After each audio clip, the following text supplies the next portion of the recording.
Père dominicain du Rwanda.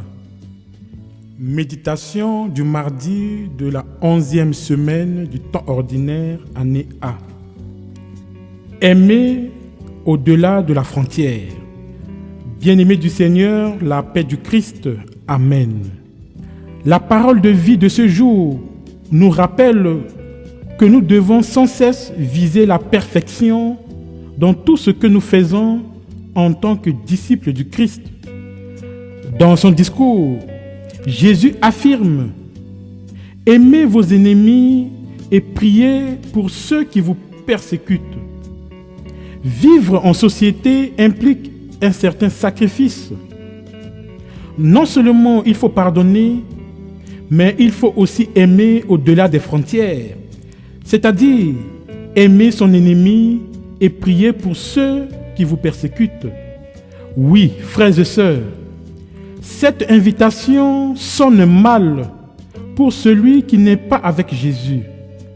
Cette invitation sonne mal pour celui qui n'est pas le disciple du Christ. Il est difficile d'aimer son ennemi. Mais pour toi qui as Jésus comme modèle, tu es invité à bannir la haine, la vengeance, la discorde.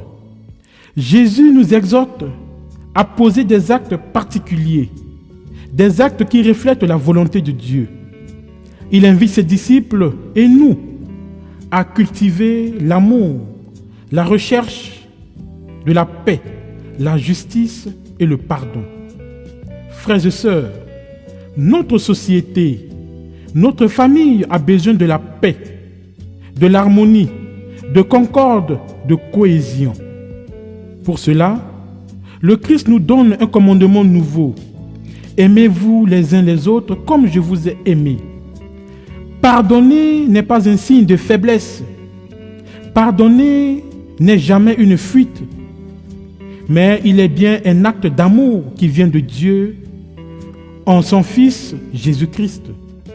Aimer son ennemi, prier pour ceux qui te maltraitent, n'est pas un signe de faiblesse, n'est pas une lâcheté, mais une invitation du Christ à bâtir un monde juste, humain et fraternel.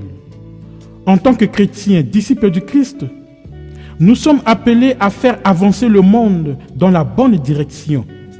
Nous sommes appelés à montrer à nos persécuteurs que le pardon est possible, la réconciliation est possible. C'est pourquoi nous devons laisser la parole de Dieu trouver place dans notre quotidien. Dès aujourd'hui et maintenant, apprenons, frères et sœurs, à vivre en homme raisonnable, parce que Jésus, l'amour de Dieu manifesté aux hommes, est source de joie, d'espérance et de charité. Prions. Dieu Tout-Puissant, donne-nous un cœur aimant et joyeux, afin que nous puissions davantage nous aimer les uns les autres et aimer nos ennemis comme tu nous le demandes. Par Jésus le Christ notre Seigneur. Amen.